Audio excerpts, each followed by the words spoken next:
Disclaimer: J.K. Rowling is a proud member of the indecent minority. Oh, wait. Wrong headline. She also owns Harry Potter. Hermione extended the tape measure to the corner of the trilithon and noted the distance. "That's 6 feet 10 1/4 inches," she said. 6 feet 10 1/4 inches, Sonia squeaked, and she made a note on the parchment blueprint. Hermione had had to send to her parents for a tape measure long enough to measure the huge circle that made up the anchor stones of Hogwarts Castle. She had 2 puzzles she wanted to solve about this place before she left. Why the stones weren't arranged perfectly symmetrically, and why she couldn't seem to map the space at the top of the Great Tower.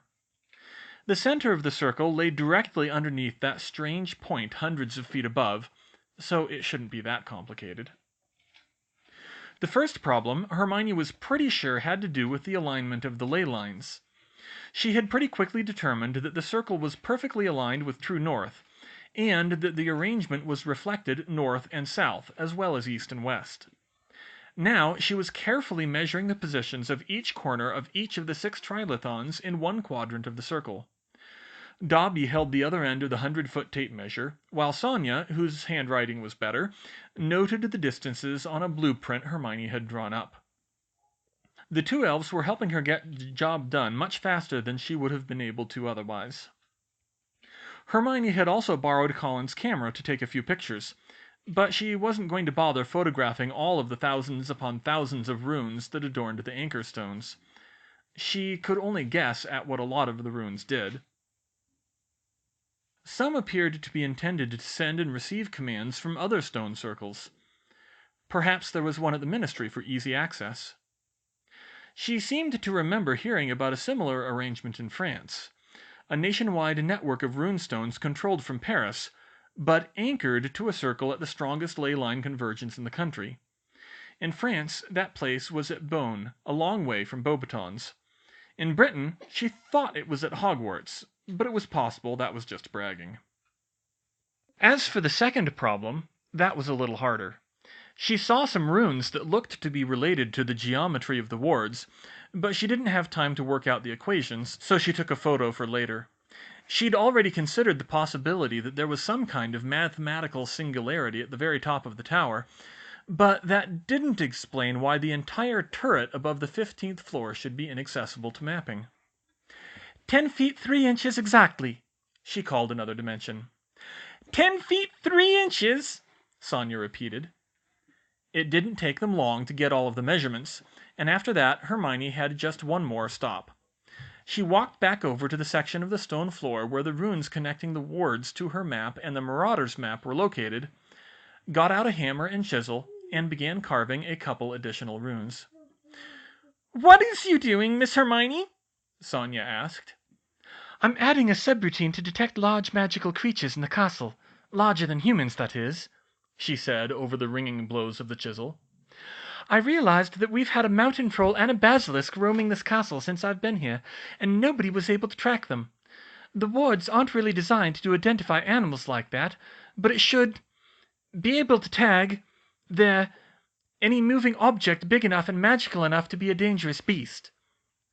She finished the runes and then laid out the math magician's map and activated the corresponding runes she'd already added to it. Sure enough, there was one such creature identified. A large pulsing red dot labeled Rubeus Hagrid. I was afraid of that. Hagrid also meets the parameters for a dangerous beast. I'll have to see if I can grandfather him out. But at least it's working." Sadly, that was all she could do for now. The little information box for the Great Tower would remain, frustratingly, vague. Instead of tiny, hard-to-read animations, any place there was a trick door or a secret passage, Hermione had drawn a little icon of a key, which, when tapped with a wand, would turn into a pop-up box telling how to get through it. Unfortunately, all she could write for that one was, "Great Tower upper levels. Weird, endlessly space-distorting magic. Proceed with caution." "Sonia will be missing Miss Hermione and Dobby when you is gone again," her elf friend said as they climbed back up the stairs. "It is too bad you cannot be staying at Hogwarts for all of your schooling, miss." Yes, I know, but these are the times we live in, Hermione said. And I'm afraid it's going to get worse before it gets better. All the Hogwarts elves is worried, miss, Sonia said. We remembers what it was like when he who must not be named was strong. It was being bad for us, even here. And house elves is not made for big adventures and dark times. Although, she whispered conspiratorially, I has had fun with some of them. You have? Hermione said in surprise. Yes, Miss Hermione. Dobby has had more adventures with you than most house elves ever does, and I has been with you sometimes. It was very scary, but Sonia was glad to be helping you's escaped danger and stop bad wizards. Hermione and Dobby both began to look at Sonia in a new light. They knew she was outgoing and liked to push the social boundaries, but this was new. Sonia, I think you are the closest thing to a Gryffindor house elf I've ever met, Hermione said, causing the elf to blush. And I think it's brilliant. Don't ever let the other elves tell you off for it. Dobby nodded firmly. I helps Miss Hermione and Harry Potter and their friends any way Dobby can, he said. It is good work for elves. I am glad you wants to help wizards too. I think you is wise, Dobby, Sonia replied. Cooking and cleaning is good elf work, but we should be ready to help wizards with big things too, like how head elf Hooky helped Godric Gryffindor. Hermione remembered the story, how Hooky, the first head elf at Hogwarts, had played a decisive role in Gryffindor's duel with Salazar Slytherin, which had ended with Slytherin's exile from the castle. Of course, wizards paid so little attention to elves that they rarely had such an opportunity. Well, I certainly won't ever forget how much help elves can be, she promised. And Sonia, if things get too bad here with Umbridge, and if you have a chance to get away, you can always come to me. I'm sure I can find a way to make arrangements for you. Sonia shuddered at the thought, but she nodded weakly. Thank you, Miss Hermione. Sonia will remember that. Dobby will miss Sonia too, Dobby said softly. Thank you, Dobby, she said. Since Hermione was trying to keep her head down, and Harry was pretty much forced to, things quieted down at Hogwarts as they moved into December. Hermione was mostly marking time until she could get out at Christmas. She still had mixed feelings about leaving Harry, George, and the other Weasleys behind, but she was firmly resolved that it was safer this way. Not that Umbridge couldn't pull the same stunt with Ron or Ginny, but Dumbledore could probably find accommodations for purebloods like them in a trice. Harry was pretty well stuck, though. The one sore spot was the continuing war of words, heated correspondence, and cautiously written letters to the editor about the Gamp and Wenlock prizes. That was not going well. The letters Hermione had received and saw printed from Transfiguration Today and Annals of Arithmancy pretty much said she was deserving of the prizes without coming out and saying it, but they hedged this statement with concerns and evaluations and public significance and similar weasel words that basically boiled down to the ministry not wanting them to honor someone who was a worrying political agitator and an alarmist. That, apparently, was enough reason to seriously consider not giving her and Septima and Rebecca 2 prestigious international awards for which they were clearly qualified. That was what happened when the prize-giving associations were based in Britain and affiliated, however loosely, with their home country's ministry. Politics trumped all. The struggle also led Rebecca, though she couldn't properly be angry at Hermione, to direct more unkind words at her amid her more general complaints about how unfair the situation was. "I'm sorry you got wrapped up in this, Rebecca," Hermione told her more than once. "I know it's really unfair to you, but neither of us could have seen Umbridge coming when we published. It was something we couldn't control." "Well, that doesn't help me much now, does it?" Rebecca said. "I'm doing all I can," she replied, though she had to wonder. There was one thing she could do, but it was drastic. She even wrote home to ask her parents for advice, but the reply she got wasn't very helpful. "Dear Hermione, we're sorry you're having such trouble about these awards. You clearly deserve them if we understand the way research works in the magical world at all.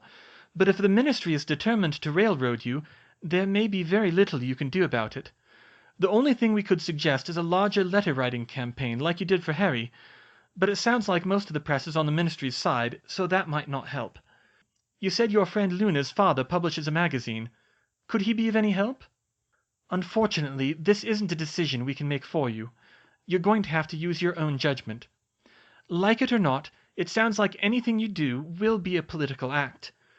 Just be conscious of what message it's likely to send, how effective it's likely to be, and what the consequences will be. And know that we'll support you in whatever decision you make. Love from Mum and Dad. So she would have to use her own judgment. Well, she would do that. The Quibbler didn't have much readership, although she would keep it in mind. The problem was that when she did consider the message she was sending, the consequences, and especially the likely effectiveness of each course of action open to her, they all seemed to be pointed in the same direction. Hermione didn't get much sleep that night, but by morning she had made her decision. "Rebecca, I need to talk to you," she said when she approached the older Ravenclaw the next day. "If you're here to apologize again, Granger, you can save it," she said. "We've already been over this." "Actually, I had something different to say," Hermione said, and Rebecca stopped and looked at her. Hermione took a deep breath. "I've withdrawn my name." Rebecca's eyes widened. "What?" she said, certain she'd misunderstood. "I wrote to Transfiguration today and Annals of Arithmancy this morning, and withdrew my name from consideration for the Gamp and Wenlock prizes." "What?" "Without admitting to anything," she clarified, "and while still insisting that you deserve the awards for your part in the work. They'll be able to give them just to you now, without tying me to them." Rebecca was speechless. Her mouth opened and closed several times as she couldn't find the words to say. She eventually settled on, "Why? Why would you do that?" "Because deep down, I know that Umbridge would never let me receive those awards, and I have more important battles to be fighting," Hermione said firmly. But still, this ought to be the crowning moment of your career. I would have fought tooth and nail for it in your position. Hell, that's what I've been doing for the past month." "Rebecca, I'm still young, even by Arithmancer standards. Young and still studying new branches of maths. I have plenty of time to make a name for myself, but I have to focus on surviving the war first. And also, even though I don't care for your attitude, to be frank, I've never cared for your attitude right from the start, but it's not fair to you to be shut out of these awards because of a stupid political feud that I'm tied up in. I know how much they mean to you. At least you can still get them." Rebecca couldn't speak again, and she started to turn pink. Hermione knew she'd embarrassed her with that last bit. Rebecca was proud and wouldn't want to give up the awards, but she would still feel uncomfortable about Hermione going all noble on her. "I thank you, Hermione," she said at last. "You didn't have to do that." "No, I didn't, but I thought it was the best statement I could make, withdrawing on my own terms before they could shut me out. Think of it as a protest." "A protest? Wow, Hermione, I really hope I never have to live your life." "That makes two of us, Rebecca," she said. Predictably, Umbridge wasn't shy about gloating once she found out what Hermione had done. "Finally, the truth comes out," the Toad woman grinned. "You're just a mediocre fifth-year spellcrafter riding on the coattails of the truly gifted from more established families." Hermione was ready for her, though. "I did not admit to anything, Professor," she said. "I merely determined that it would be beneficial to all involved if I withdrew. You can believe whatever you want to believe. I know the truth, and that's enough." "Huh. Well, yes, do try to be less disruptive in the future." "Of course, Professor." She felt like she needed a shower after that, but at least she only had a couple more weeks. As Hermione prepared to leave, one of the remaining chores she had to do was to close out her study group with Greengrass and Davis. She didn't advertise her plans to leave widely, and to the extent that she did, she was content to let most people think she was still going to Beauxbatons, so she didn't clue them in until their final meeting of the term. Needless to say, they were surprised at her true motivations. "I've got to say, Granger," Greenglass said. "I never pegged you as one to give up. You don't seem like the type who will stop for anything." "I may be Gryffindor, Greengrass, but I'm smart enough to know when to stop beating my head against a wall," Hermione replied. "And anyway, this was the plan from the start. My parents didn't want me to come back to Hogwarts, and they were really angry when the Ministry forced me to. I was always planning to leave again after Christmas holidays. But here's the thing, and keep this to yourselves till the train leaves if you don't mind. I consider it a victory because I found a way that I don't actually have to leave Britain." "You're not going back to Beauxbatons?" Davis said in surprise. "Nope." "How?" asked Greengrass. "You'd need a tutor, and no offense, but most of them are elite purebloods." "Most of them are, but Septima knows one who cares about academic potential just as much as family history. Horace Slughorn." The other girl's eyes widened. "Slughorn?" Greengrass said. "The old potions master? He's supposed to be really good." She thought a bit more. "Is he good at the other subjects, though?" "Septima says he is." It was half true. She'd relied more on Professor Dumbledore's report of him. "She did call him an incorrigible influence peddler, but if he can teach better than Umbridge, that's good enough for me." "He'll be way better than Umbridge," Davis said. "I think I'm jealous now. Looks like you'll be the only one to pass your owl." "I don't think I'll be the only one," Hermione said knowingly. "Well, I know I won't," she grumbled. "Sure you will, Tracy," Greengrass said. "I told you can come over to my place to practice over Yule." "Daphne, even if I come for Yule and Ostara, that'll probably only be enough to scrape an acceptable in the practical." "You're worrying too much, Tracy." Hermione thought she saw an opening. "Davis, can I give you some advice?" she said. "Advice? About learning practical defense?" Greengrass and Davis grew suspicious. "Why?" Greengrass said. "Can you get around Umbridge's rules? And if you can't, why tell us?" "Because I really appreciate your helping me this year," Hermione said. "Not many Slytherins will give a Gryffindor the time of day, let alone a Muggleborn." "What can we say?" Greengrass said. "We're like Slughorn. We care more about academic potential." "That's a very good policy, but I want to tell you, both of you, but especially you, Davis, since you're worried.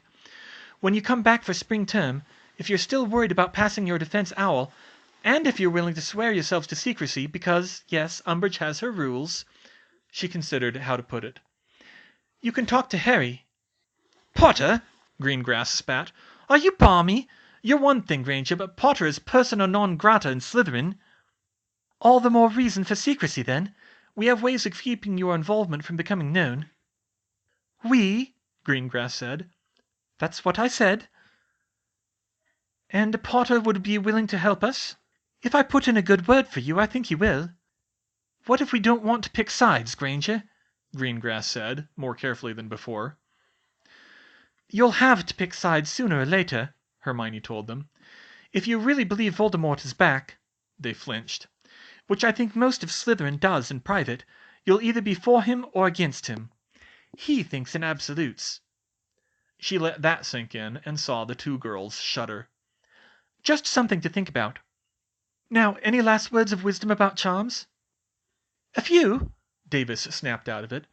"But if you're going to be learning from Horace Slughorn, I don't think you'll need them. Got any for arithmancy?" "Lots, but at your current level, I'll restrain myself to giving you some pointers about parametric functions that ought to make computing wand motions a lot easier for you." Hermione thought the conversation had been productive. She wanted to tell Harry about her conversation the next day, but she soon discovered that there had been a commotion while she slept, out of the way at the top floor of the girls' side of the tower, and Harry and all the Weasleys were no longer in the castle. Neville looked so nervous the next day that he wouldn't speak to Hermione about the incident above a whisper. "Harry was screaming in his sleep," he told her. "It was awful. Sounded like he was dying. He woke Ron and me straight away. I don't know how Dean and Seamus slept through. Then he woke up and started shouting about Ron's dad being attacked. I thought he'd gone mad, but I went to Professor McGonagall for help, and the next thing I knew she came and took him and Ron and the twins away, and I guess Ginny too. I haven't seen him since." "Did you hear what was going on with Harry?" "I don't know. I think he had some kind of a vision. McGonagall seemed to think Ron's dad really had been attacked. He had a vision? She gasped. Yeah, I guess. That was not good. Harry's occlumency was supposed to have stopped that. Well, there was only one person she could talk to about visions. Professor Dumbledore. She had to try his office 3 times before she caught him when he was in, but he did finally take the time to talk to her. I'm afraid Arthur Weasley was attacked last night in the course of his duties for the Order by a large snake sent by Voldemort. He is currently in stable condition in St. Mungo's. He is not entirely out of the woods yet, but the healers are confident he will recover. That's horrible, she said. How did he... what was he... It is probably best if you don't know the details, Hermione, Dumbledore said. Neville said Harry had a vision of it happening, Professor. That is correct. Why couldn't he block it out with occlumency? I thought he was making progress.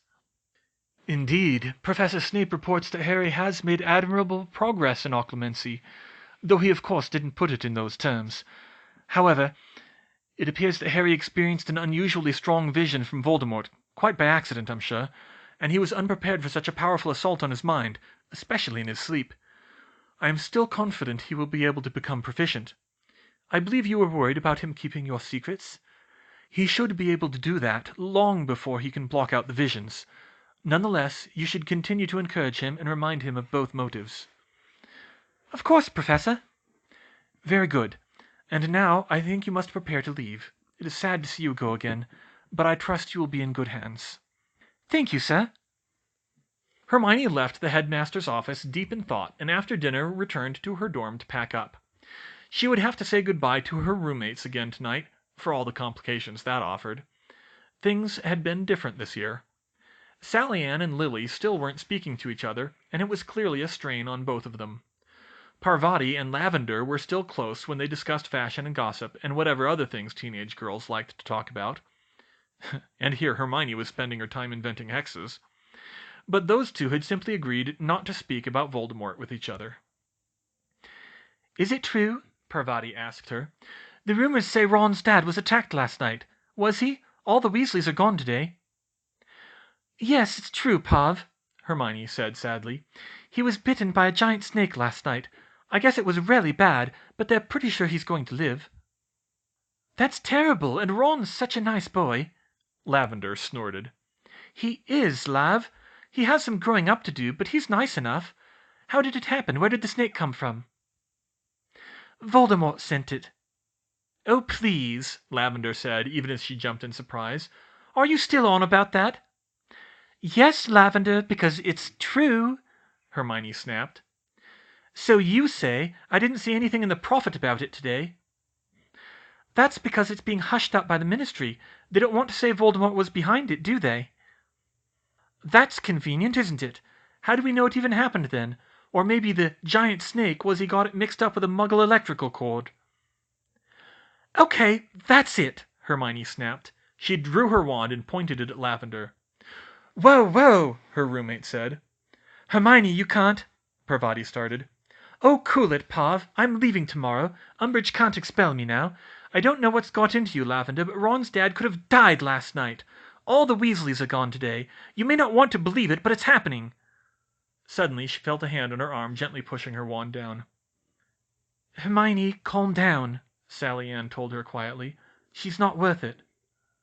Hermione sighed and nodded to her friend, but she looked back at Lavender sadly. Lavender, what happened to you? Huh? What do you mean? Don't you remember what happened in third year? What? She looked like she'd been completely thrown for a loop. You and Pav came running to me screaming that Professor Trelawney had made a prophecy about a Dark Lord who would be restored to power by his servants, and a coming war that would be worse than the last one. I still remember it, don't you? I didn't think I believed it myself, but Professor Dumbledore did, and it turned out to be true. Why did you stop believing it? A prophecy? Said Lily Moon. That's really seriously. Why didn't you tell me that? I guess I thought you knew, Parvati said. But Hermione's right, Lav. You've always respected Professor Trelawney. Why don't you believe it any more? I Hermione and Parvati must have touched on some internal conflict for Lavender because she started to tear up and sniffle. It just can't be true, can it? Wouldn't the Ministry have noticed if he was back? Wouldn't everyone have noticed? Not if Fudge is doing everything he can not to believe it, and covering up all evidence to the contrary, Hermione said. And deep down it wouldn't surprise me if part of him believes it too, and that's why he sounds so desperate. He's trying to convince himself. I don't know why Voldemort hasn't shown himself, but I can guess it's to his advantage to keep to the shadows now, and to play the Ministry and Professor Dumbledore off of each other. Lavender seemed unable to speak after that, still on the verge of tears, but Lily slowly turned to Hermione and said, You really believe that, don't you? Yes, I do. Of course she does, Sally Ann snapped. That's only what she's been trying to tell us all year. No, Lils, I don't want to hear it. Sally Ann, please, Lily insisted. I don't know whether to believe it or not, but prophecies are serious business, and I can tell you're scared. If there's anything I can do to help? Sally Ann regarded her ex-girlfriend carefully. You need to keep more of an open mind, Lils, she said. I guess there's not much we can do with Umbridge around, but I'd at least feel safer if you could. Hermione, what do you think? Hermione needed no hint to know what she was thinking. I don't know if she's ready yet, but you can ask Harry next term. What? Lily said. Nothing. We can talk later, Sally Ann told her. The 5 girls went to bed that night unsettled, but still with a better chance of mending fences than they'd had in months, in Hermione's estimation. So it was a start. With Harry and the Weasleys gone, Hermione didn't have many people to sit with on the train home. She still had plenty of friends in the castle, but the ones she was closest with were definitely Neville and Luna, so she was glad to find them in a compartment together. She was amused to notice that they seemed to scoot closer to each other over the course of the trip. So you'll be learning with a tutor from now on? Neville said, still surprised at the news that had percolated through the school. Do you know what he's like? Apparently he's very knowledgeable, and very, friendly to students who are especially promising. Oh, then you should have no trouble there, he said, and they all chuckled. So what are you doing for Christmas? Other than that, I'll need to visit Harry and George and the others pretty soon, but mostly I'm looking forward to spending a nice quiet Christmas with my parents. I haven't been able to do that since second year. What about you? Nice and quiet? I wish, Neville said. Gran invites all the second and third cousins for a big Christmas dinner, and it's all very formal and tiring, and then we always go to visit my parents right after it's over. Hermione wasn't sure what to say to that. Neville's parents were in permanent care in what amounted to the mental ward in St. Mungo's, and while visiting them was important, she couldn't imagine going through that after a tiring formal dinner every year. Luna patted Neville on the arm comfortingly. It's just me and Dad for our holidays, she said. It's too bad Yule was last night. I haven't been able to celebrate it properly since my second year. You celebrate Yule, Luna? Hermione said. I mean, the original Yule? Well, the customs have certainly changed over the years, but yes. Huh, I guess I shouldn't be surprised, but actually, Luna, are most wizards religious at all? Of course, why wouldn't we be? We're not that different from Muggles. Well, it's just that I hardly ever hear about it at Hogwarts. We have Christmas and Easter holidays, but there are no Sunday services or anything. And Greengrass and Davis talked about celebrating Yule and Ostara, but then you know enough about the Last Supper to talk about it comfortably. I just wondered. Oh, my family is syncretic, she said. We go to a church in the village sometimes, but we also celebrate the Wheel of the Year. It keeps us closer to nature. It's too bad most of the festivals happen while I'm at school. I think the largest number of wizards are C of E members, but I don't think many attend besides Muggleborns. Not many in the Muggle world either anymore, Hermione said. Are there other religions then? Certainly. Anthony Goldstein is Jewish. I know Padma's and Parvati's grandparents are Hindu. I'm not sure if they are. I don't think there are any Muslims in Hogwarts now. I'm sure the Shafiq family were Muslims when they first came to Britain, but that was 200 years ago. And of course, most of the old pureblood families are Druidic pagans, or at least, they claim they are. I can't imagine Draco Malfoy celebrating the Wheel of the Year. Hermione pictured Malfoy dancing around a maypole in the spring and cracked up. When she told the others, the image sustained them all the way back to London. The best part was when Malfoy himself wandered into the compartment looking for Harry, and they started laughing at him on sight. He stormed out, muttering about how Potter's insanity must be catching. When they arrived, she met her parents at the train station and hugged them just a little longer than she had the last time she saw them. "It's good to see you too, Hermione," Mum said. "How are you feeling?" "I'm tired," she said. "I'm not sure I even realized how tired until just now. But honestly, I'm feeling a lot better now that I'm free of Umbridge." "She sounds pretty awful from your letters," Dad said. "You haven't spoken about any of your other teachers like her." "She's not like any teacher I've ever had, Dad. You have no idea. She's a sadistic, power-hungry—" She trailed off and absently rubbed her scarred hand. "It sounds pretty bad if she was just looking for an excuse to expel you. Could she really have done that?" "Yes, she could have. The Ministry has so much power I couldn't even believe it." They started to escort her to the car. "Hermione, we've been worried about you," Mum said. "You haven't told us much of what's going on in your letters, and what you did write made you sound more stressed than usual. Are you doing all right?" Hermione looked over her shoulder to make sure there were no obvious wizards listening in. "I'm not sure I know what all right means any more with Voldemort back," she said softly. "But I'm getting by as well as I can, and I think I'll do better at home. It's sad to say because I love Hogwarts so much, but—" "It sounds like you've had a really hard time of it," Mum said. "We're proud of you for staying strong, but you know we're always there for you, right?" She nodded weakly. "I love you so much," she squeaked, and she hugged them again, trying to fight back tears. She took a minute to collect herself as they loaded up the car. "So I haven't had time to tell you," she said. "Mr. Weasley's in the hospital." "Oh no, what's wrong with him?" asked Mum. "He was attacked. Voldemort sent a giant poisonous snake on him. It only happened the night before last." "Is he going to be all right?" "I think so, but I guess it was pretty bad. They pulled all the Weasley kids out of school in the middle of the night to see him. I'll want to visit them tomorrow." "Of course. Goodness, I didn't realize things were getting so dangerous." "Well, Mr. Weasley was on some secret mission for Professor Dumbledore. Remember his resistance group?